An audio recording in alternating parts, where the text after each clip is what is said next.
অরুণ নামের ছেলেটার চোখ একদম ঠিক আছে, কিন্তু সে সবার সামনেই অন্ধ হওয়ার নাটক করে। কারণ অরুণ মনে করে এটা করলে সে পিয়ানো বাজানোর উপরে তার সম্পূর্ণ মনোযোগ দিতে পারবে।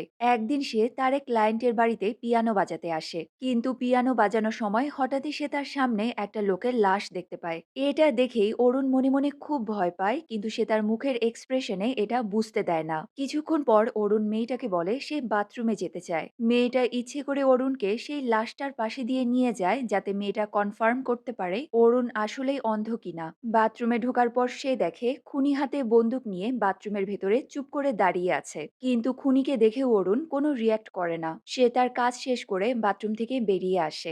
আসলে আজ এই লোকটার ম্যারেজ অ্যানিভার্সারি ছিল। কিছুক্ষণ আগে সে যখন তার ওয়াইফের জন্য গিফট নিয়ে সারপ্রাইজ দিতে আসে, তখনই লোকটা দেখে তার ওয়াইফ আগে থেকেই বয়ফ্রেন্ডের সাথে সময় কাটাচ্ছে। ধরা পড়ে যাওয়ার ভয়ে লোকটাকে দেখে মেয়েটার বয়ফ্রেন্ড তাকে গুলি করে মেরে ফেলে।